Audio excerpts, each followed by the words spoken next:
business. Power. It looks really shallow. Dangerous, it could hit the bottom and rip your floats open.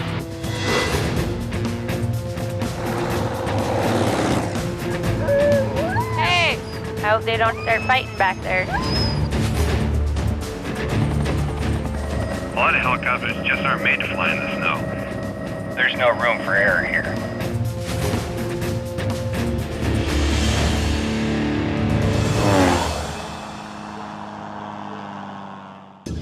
There's trouble in the wilds of Kodiak Island. There's a guy out there, and we don't know what's wrong. It's an emergency call from the Alaska State Troopers. He called 911 on his satellite phone and was able to get relayed to the troopers here in Alaska. We need to go pick him up. We're going just about 50 miles up to Amy Bay. We're picking up a bear hunter. He's out with a guide right now, and we're not sure what happened. We're not sure if they're hurt or what's going on. We're gonna head out there anyways and check. The distress call is coming from the shores of Amy Bay, an area with no roads or runways. Okay, we're heading out, guys. Clear for takeoff. Nasty pretty much all over the island right now, so we'll just try our best to get in there. When it gets foggy or rainy and the terrain's harder to see, everything's just a little more, dangerous. You could get disoriented as you fly into the clouds and have a hard time maybe righting the plane, or in the confusion run into a mountain. A little trying there. It makes everything you do just that much more challenging.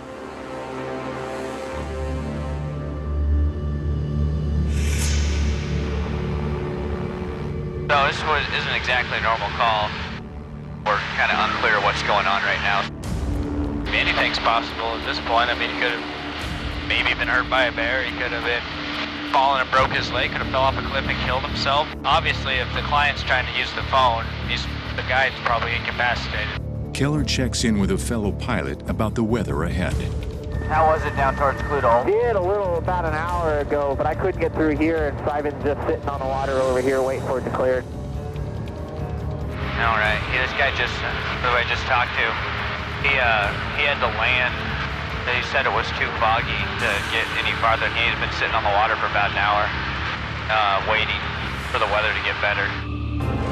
If the fog doesn't clear soon, Keller will have to turn back, abandoning the emergency caller who could be injured or dying.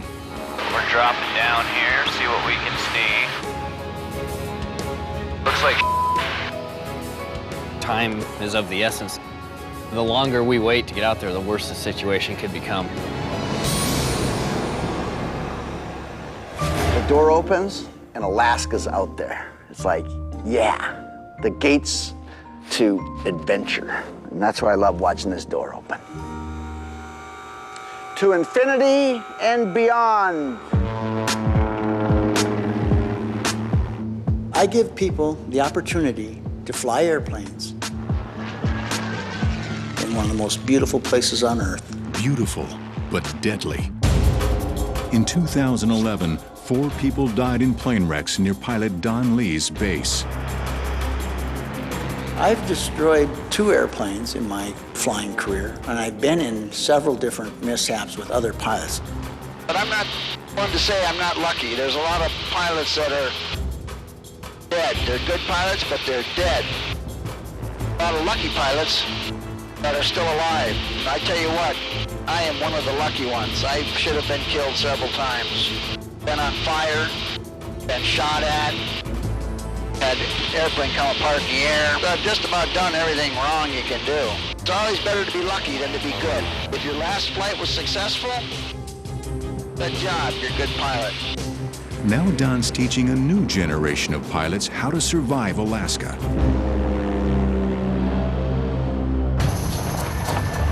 Today it's student pilot Po Shu in the dangerous art of landing on a glacier. It's not anything I've done before, not even close. So I'm kind of relying on them to keep me safe without crashing. What my objective is to separate your hands from your feet, from your eyes. Po will handle the controls, but Don's ready to take over at any moment. Their landing spot is an icy glacier in the remote Talkeetna Mountains. At any time, a student can put you in jeopardy or put you in harm's way. You not only have to have total command of the airplane, but you need total command of that student as well. Donald's a really laid-back guy. He's a great instructor, but he can also get real intense real quick when you're doing something wrong. It's hazardous. We're 40 miles out there at 7,000 feet on a glacier, and there's no room for any mistakes. Talking radio, 8433 Delta, Christensen Lake with Charlie, flight plan, flight of 2. And now, Paul, when we start getting into the mountains, you start losing your natural horizon, right? So if you want to fly level without always looking at your altimeter, just pick something out straight ahead of you, like a rock outcropping or a piece of snow or something, right? And then you see the terrain rising, you know you're in descending air. Or the train's starting to go down, you go, oh, you're in great rising air. So you become more a cue of what the train's doing, more so than what these instruments are doing. Your depth perception gets all messed up up here because things are so big. Things that are miles away looks like it's 10 feet away. It takes a while to get your depth perception out. Right. God, that's so cool. I love that mountain. Mount McKinley, the highest peak in North America. It's a very large volume of rock and ice and snow. You can get kind of hypnotized where you get target fixation. You're looking at a rock face or rock ridge, and pretty soon it gets closer and closer and closer and closer, and all of a sudden it's right there. You know, it's like too close. Wow, look at that wind come off that north summit. Wow, you can just see it just blowing off of there. Wind gusts around McKinley can reach over 200 kilometers per hour, making flying this close to 6,000 meters of sheer rock deadly. I have friends up here that have good pilots, crashed and died, killed people. It's absolutely terrible. There's absolutely no room for any error whatsoever. When you're driving a car, for instance, and maybe a dog or a squirrel runs out in front of the car, and you swerve and go, that was close, and you have that little adrenaline rush where you're scared. Well, in an airplane, you're in there, and for 20 minutes you're going, I'm gonna die, I'm gonna die. It's just gonna be a flash of rock and you're dead. It's like flying inside a tiger's mouth.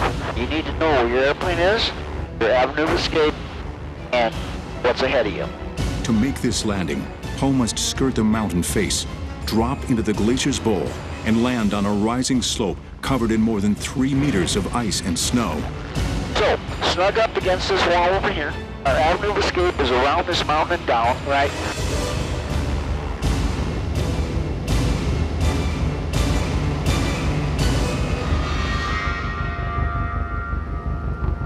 I do get a little nervous just because I don't fly in these big mountains all the time. Even in Colorado, when I fly into mountains, we try to stay away from these big peaks. Oh, when you're in this stuff, you need to ignore this great, big, scary stuff. You have to just understand where you're, okay, you're airplane. I got it. You just have to understand where you need to be. Your hazard right now is that little mountain. You got it? Yep.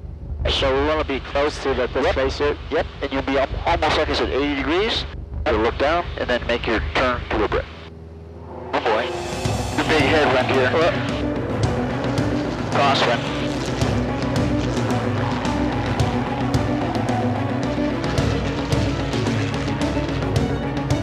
Yeah, that wind is pushing us way down. Now you'll be touching the ground at like 60 miles an hour. And that's too fast to be landing.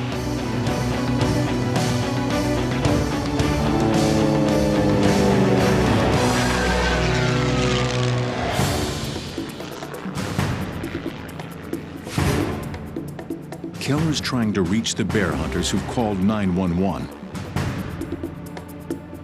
They're on the beach somewhere. I didn't drop them off. We know they're in this vicinity, so we're just gonna start looking. There they are right there. But first, he must negotiate a treacherous water landing. He's in a really bad area for a float plane to pull up. It looks really shallow out front where they're at. In fact, it looks really, really shallow out there. Dangers of landing in shallow water, you could hit the bottom and rip your floats open. Or if it was super shallow, you could probably even just flip it over upside down if you hit a real big rock or a real sharp, pointy rock.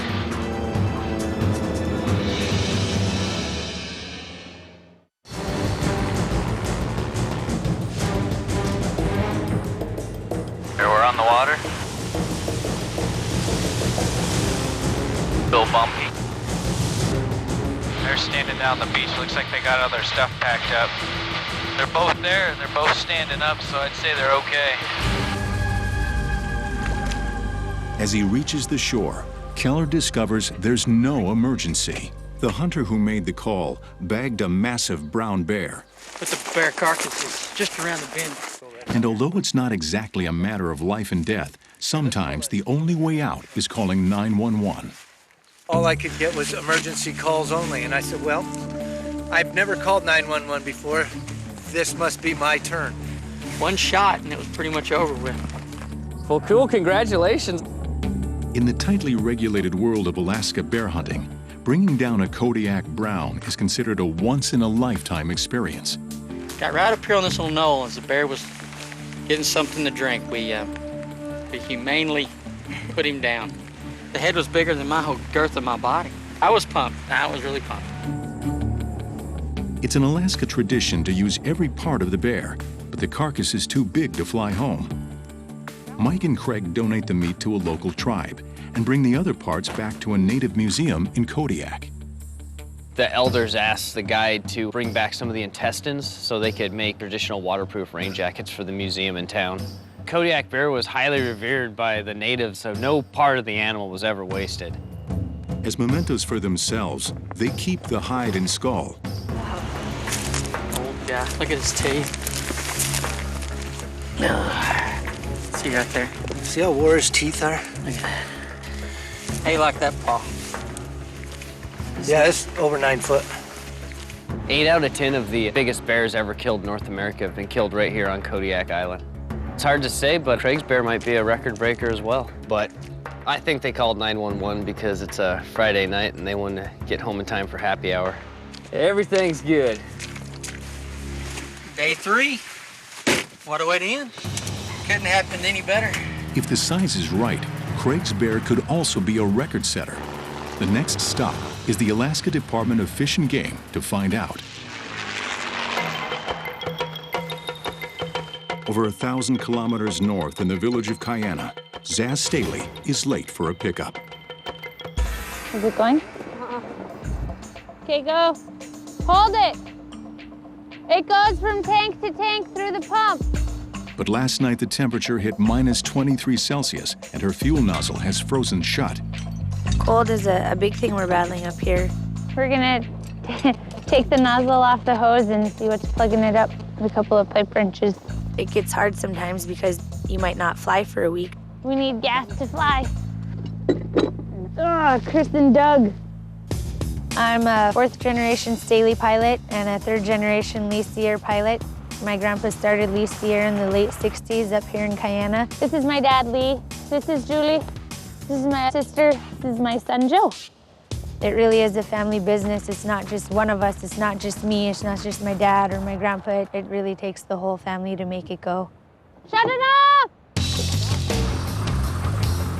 Today, Zaz must fly over 200 kilometers southeast to the remote community of Huslia.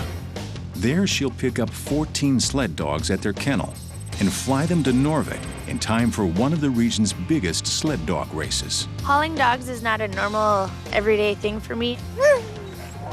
It's always fun to do new things that are different and a little bit challenging. You never learn unless you're out of your comfort zone.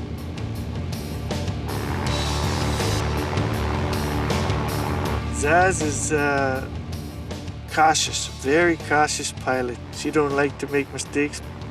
I think my biggest fear for when I'm flying is if I screw up and do something stupid and total the airplane, we're done. It's over. The flight to Huslia and back will take over 3 hours across a frozen tundra that would be nearly impossible to survive in if the plane went down. It's a risky business. There's many wrecks up here every year, and the whole time she's gone, I'm worried about whether she's making the right decision. There's always a level of danger when you're flying. You need to know what your limits are. The weather changes so quick. It can go from beautiful like this to a complete whiteout blizzard in a matter of a half hour. You just never know. Now you'll be touching the ground at like 6 miles an hour. and that's too fast to be landing. High above the Talkeetna Mountains, instructor Don Lee is trying to get his student to make a dangerous glacier landing in heavy crosswinds. I can't emphasize enough, flying is a serious business. I've buried 10 friends and I still have friends missing. I'm still looking for people that are missing that I know are missing up here from 20 years ago. It's just so unforgiving. The conditions are too rough. Don calls it off. So we're going to go ahead and wait for a better day and no problem. And that really is a lot of it, is knowing when to hold them, fold them, and run. It was nerve-wracking. You know, I swear we were only 20 feet from the big walls of the mountains. I wouldn't fly out there by myself. Poe's a good pilot, very smart. He actually is a rocket scientist. We just went in a little over his head and shook him up a little bit. It doesn't feel good, there's a reason. And so it's always the safest way to go. To rebuild Poe's confidence, Don wants him to try landing on a nearby lake. A lake landing is flat. There's a lot less variables involved. When we're landing on a glacier, the outcome is not always completely predictable.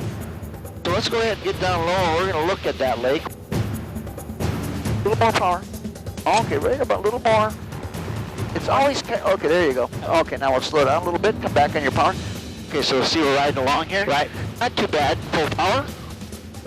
It's hard, but it's smooth enough. Get her down.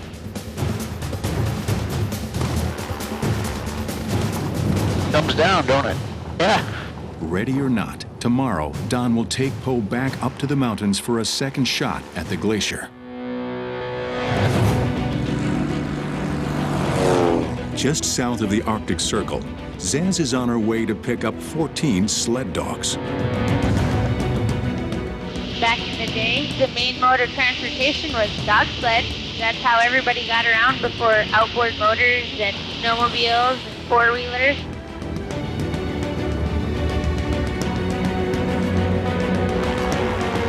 All right, let's go find some doggies. Zaz's client is locally renowned musher Ricky Vent. Hello. Hey. You ready to go?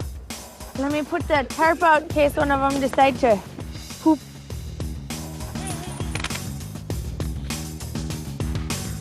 Never hauled 14 dogs in my airplane before, and I called my grandpa to get tips on what I should do and shouldn't do. He said that I needed to make sure they were all in gunny sacks and just their heads sticking out so that they could still breathe, but so that they wouldn't fight with each other, and even if they did pee or poop in my airplane, it'd be in the gunny sack, hopefully. That one's out. You want to tie it tight enough so they don't get out, but you don't want to tie it too tight so that you strangle your dog and it's dead before you even get to the race. Is that cute? I would want to fight that big black one. Okay. My biggest concern about hauling that many dogs is having the dogs getting out of their sacks and having a big old dog fight behind me in the airplane could pose a risk. And with live cargo, weight distribution is another concern.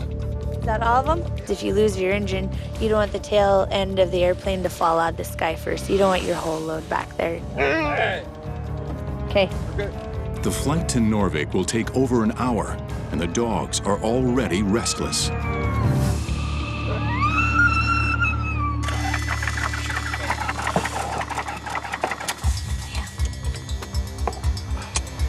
We're gonna have to flood it and then start it flooded so it'll go.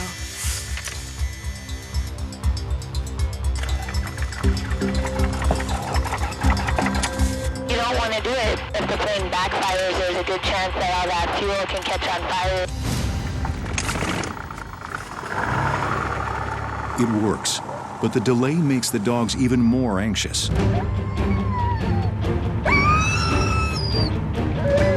Hey! I hope they don't start fighting back there. You can hear the dogs. Like in a movie when you hear the dramatic music and you're like, oh no, something's coming.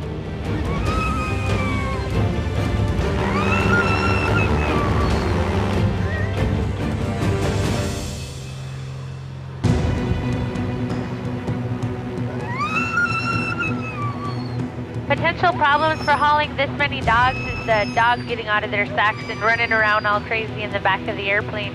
Or you're worried about them pooping and peeing all over your airplane because then it's gonna stink for a while, or getting sick and puking on everything. I mean, knock on wood, these dogs have done pretty good.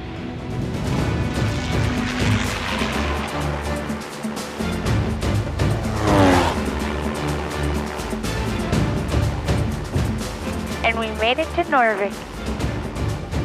And we still have all 14 dogs. Uh-oh, what's that smell?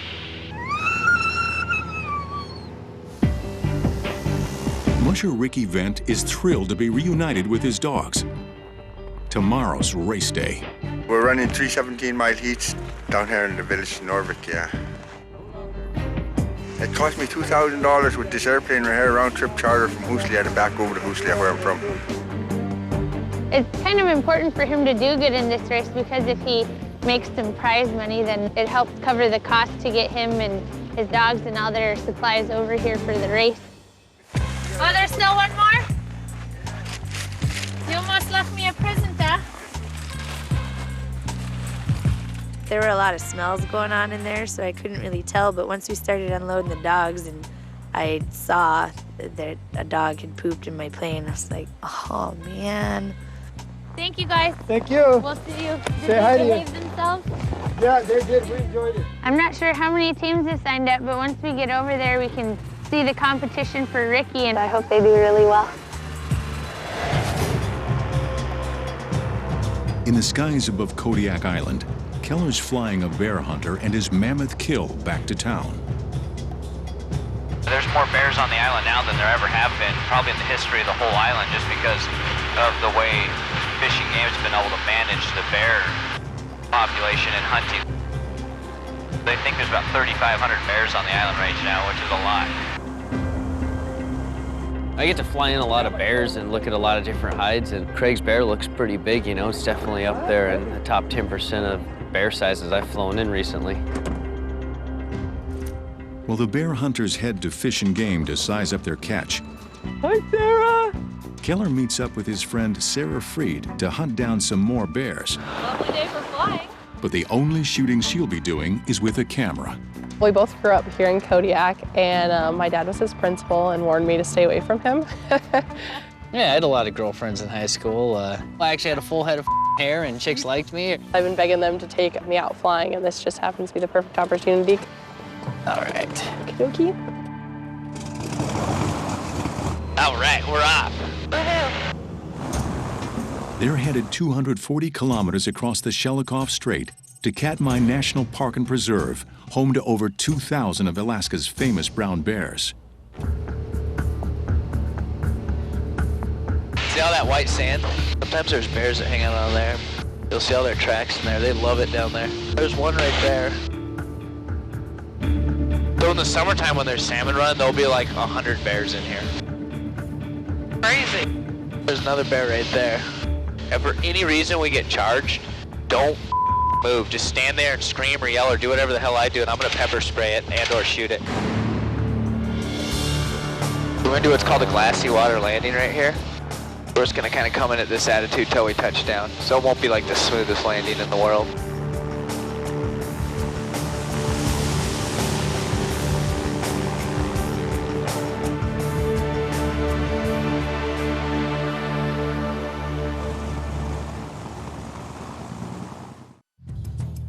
We got one bear just sitting right over here on the edge of the water, digging clams right by this rock pile. We're just gonna move nice and slow and give him a pretty wide berth, and we want to give him some exits to go out if he decides he doesn't like us and wants to leave, and we just don't want to startle him or catch him off guard. He's pretty hungry, he just came out of hibernation, and we just want to be really careful approaching him because he could get aggressive. They're predictable like 99% of the time, then there's that 1% of the time something weird happens. This is as close as we can get, so normally you can slowly walk up on him and get closer. Like, how close? I've been as close from me to you. He's looking for food. He's gonna sit right at the water level and kind of dig for clams. It's exciting. You're out in a beautiful area and you're taking people up close to these bears and they're happy and you're happy and it's a lot of fun. What'd you think of the bears? Oh, cool. Bigger than I thought. I know, they always look a lot bigger when you get that close to them.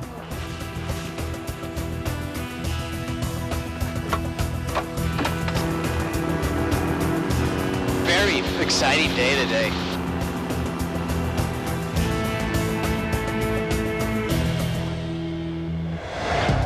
Over 1,000 kilometers east in Juneau, chopper pilot Jag Gerard's been hired by trapper Laverne Beer and his assistant Brenda to find one of the most elusive animals in Alaska, the wolverine. Ready? Anybody else ready? Juneau Tower, coastal 724, like a Hawk Bay departure.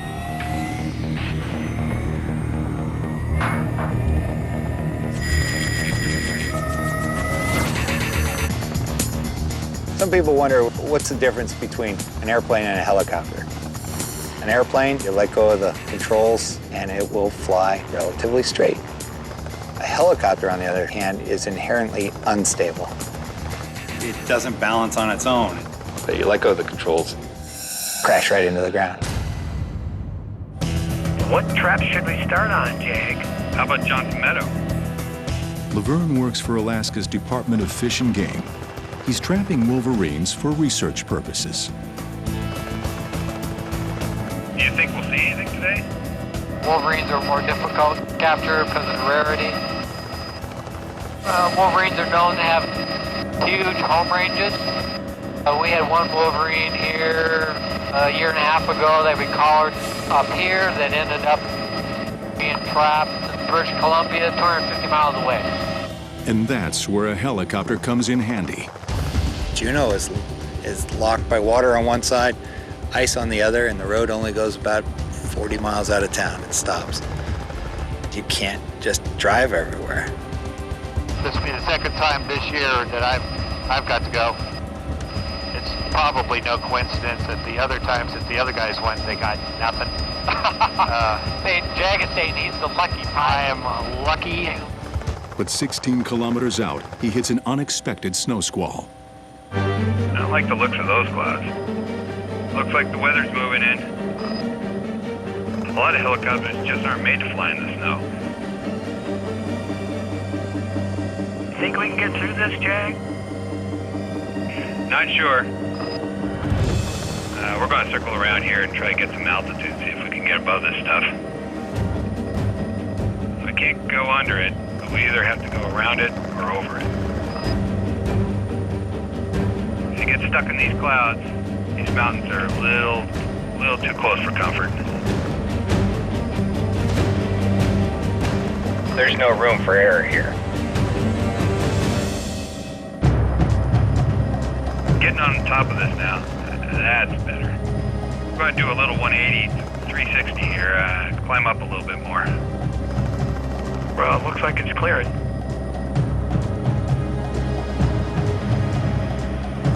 Yeah, that looks better up here. I think we're clear of it now. Now all we have to do is find a place to land these trees. Hangar 724, we're landing Johnson Creek, 12:30. 74 landing Johnson Creek, 12:30.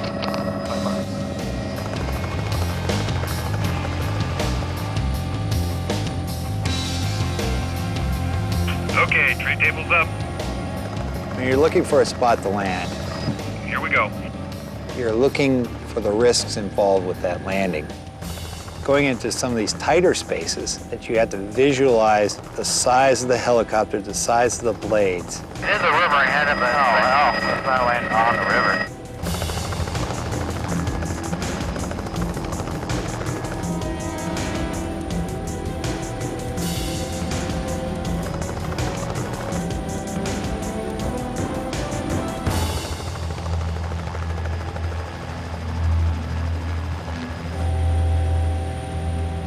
Okay, time to check the trap.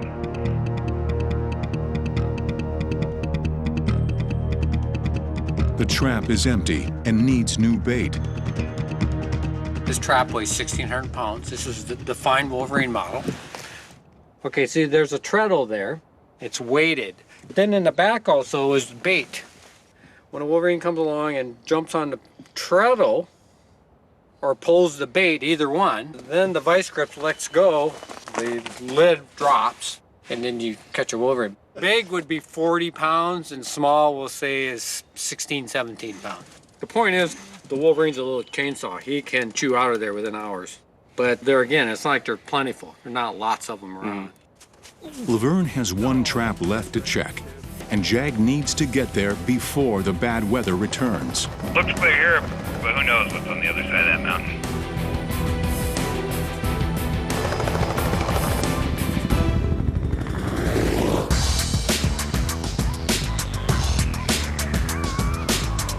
It's race day in Norvik, and musher Ricky Vent is hoping to win back the $2,000 he spent flying his dogs to the race. 30 kilometers away, his pilot Zaz preps her 1956 Super Cub for a flight to catch the action.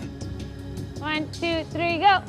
My grandpa started lease year in the late 60s up here in Guyana, and they started out with just the Super Cub. Even with all the technology today, they still cannot make an airplane that outperforms the Super Cub.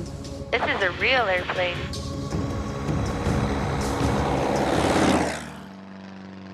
The Super Cub is a tailwheel airplane with 180 horse in it. There's a lot of power, and the tail will try to get in front of you a lot, so you got to keep your nose going straight. It's a little more difficult for me because I've grown up in a nose wheel airplane, and learning how to fly a tailwheel is definitely a challenge.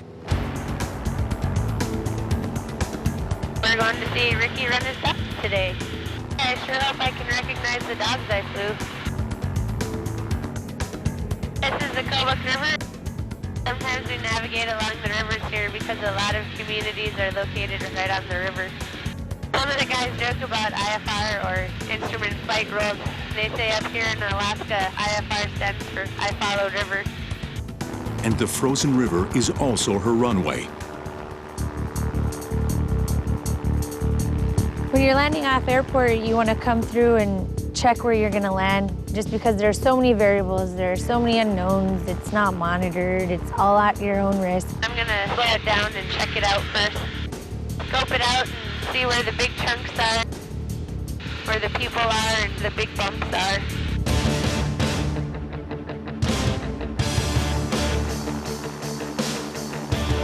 You want to make sure you don't run into any ice chunks that are going to knock your gear up into the fuselage. You want to make sure it's not too rough to where you bounce out of control. Just one unforeseen obstacle could destroy the tiny plane on impact and crush her. Uh-oh.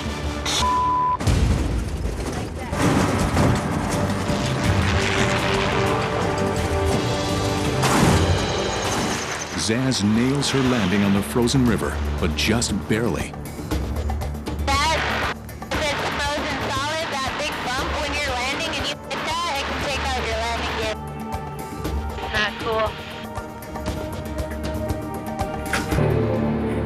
If you hit that with one of your skis, you can bust up your plane pretty good. It doesn't look very big, but if it's really solid underneath there, it can shove the gear up into the plane and you're done.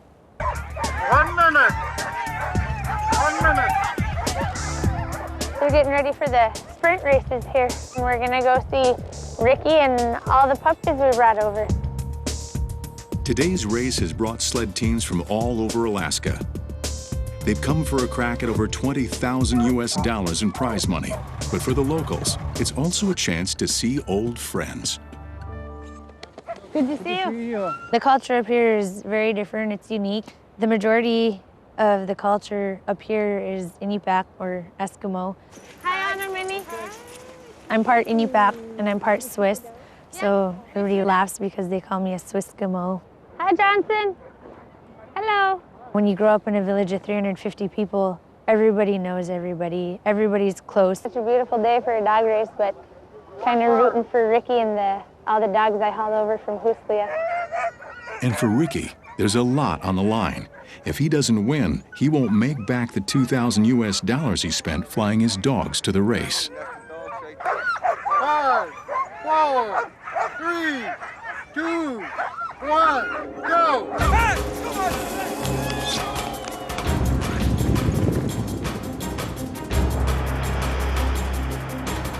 Zaz takes to the skies to make sure Ricky and his dogs don't run into any trouble.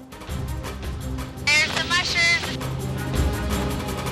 Right here, 1, 2, 3, 4. There's 17 total. Hey, there's Ricky.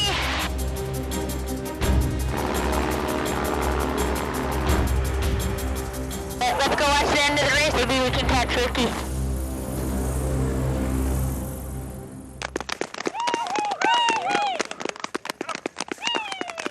Ricky finishes the day in third, earning $1,500 US, just shy of covering his expenses. Better luck next time, Okay. Ricky. We'll see you. Okay. But it was a winning day for Zaz. There's so many positive things about living here, all the fun stuff you can do, the fishing in your backyard, the hunting, all the community activities that go on together. There are a lot of good things about living here, but I'd rather be flying than anything else. I wouldn't trade it for anything in the world. In the wilderness near Juneau, Jag and Laverne hope this last trap will hold a wolverine.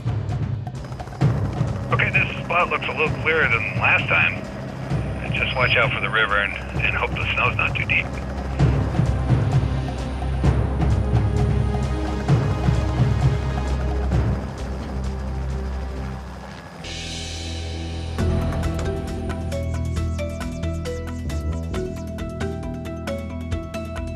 No luck again, but fresh bait might do the trick for next time. All the smell and the bait is attractant for the trap, so they come and investigate the trap. Just all combination of attractants.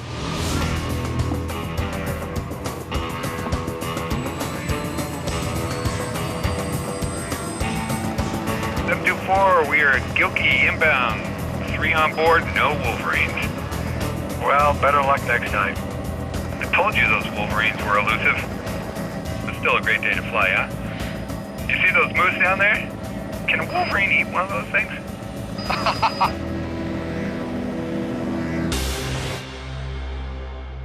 In Talkeetna, Don Lee is giving his student pilot one more shot at a glacier landing. I'm putting him in harm's way, and he's trusting me that harm, in fact, isn't going to come to us.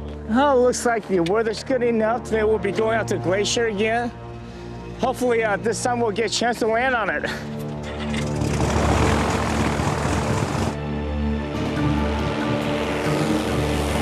On the glacier, we don't have room for mistakes. It has to be right. It has to be right the first time, it has to be right every time. Get your prep set, pressure temperature all looks good. You're gonna start aggressively. See how the trains rise? Right. That means we're settling. So go ahead, start out aggressively initially, and then flatten out.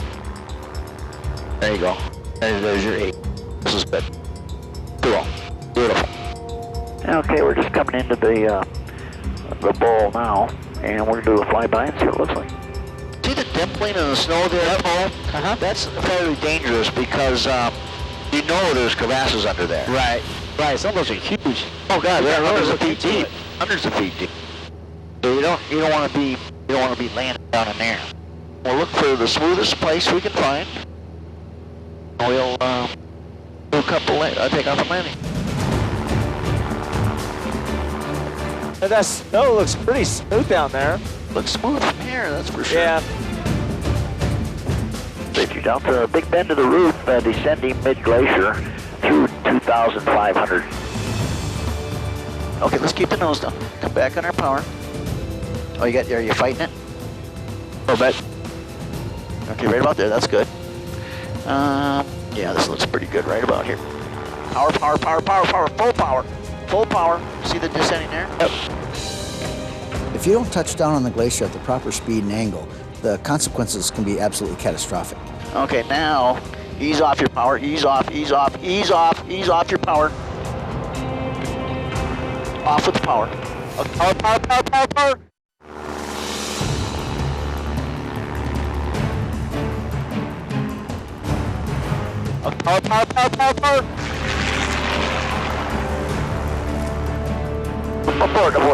Abort. what happened was we lost our tail control, and that's why I wanted to continue to swing around. Right. You understand? You kind of see what happened there? Okay. Power management is absolutely essential. If we land too fast, we may end up in a crevasse field. If we land with less power, we could land short of our runway and end up on the side of the hill and probably get the airplane stuck. Anytime you don't have 100% control of that airplane, you've got to stop and get control of the airplane. You can never let the airplane control you. There's only two possible outcomes here: a beautiful landing or a catastrophic event. Don gives Poe one last chance. Okay, we're just gonna do this nice and easy. You're doing good. Keep the wings level. More.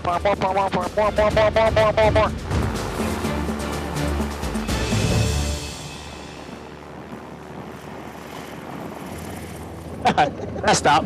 Ooh, that was fun. Yeah, you did great. Landing at the glacier is definitely hard, especially the first time. Ooh, I'm sweating a little bit too. Don's probably one of the best instructors I've ever had. He's always a few seconds ahead of you, so if you're gonna do something wrong or something stupid, he's there to catch you. No one's ever landed on some of these glaciers before. There's just a handful of glacier pilots, and very few glacier pilots even now pioneer and do what we do.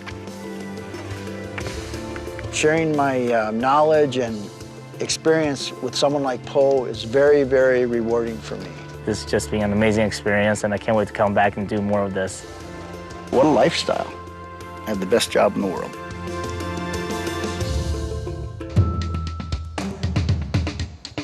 "500 kilometers south in Kodiak, the bear hunter who called 911 is hoping his kill will be one for the record books. Weighs about 125 pounds.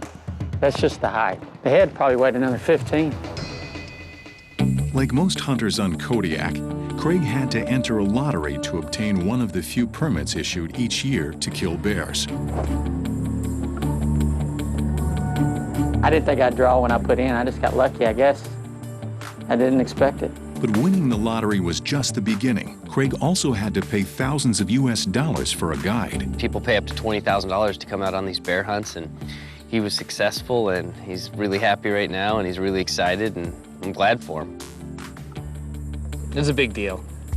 This would be the second shot right here. But the first shot was right here in the... It's already grabbing to the floor. Right there. That was the first shot right there. And just rocked him back. Didn't even know what happened. The way they determine a bear's size is they measure its skull, and one of the largest skulls ever taken was almost 31 inches. If Craig's bear skull is bigger than 71 centimeters, it'll register nationally as an all-time trophy kill. 27 13/16. Just under trophy size. Barely. All right. At the nearby Alutiiq Museum, Craig's hunting guide Mike Horstman makes sure the rest of the bear gets put to good use. There's about 25 feet here. Carl's gonna be so excited. We were thrilled to get this bag of gut and sinew, which is the thread that we will use to sew the gut. And the product will be, in the end, about a 6-inch panel, not unlike what you see here in this gut skin parka. So in the end, we'll have this beautiful product that we can display here for the community, for everyone to enjoy.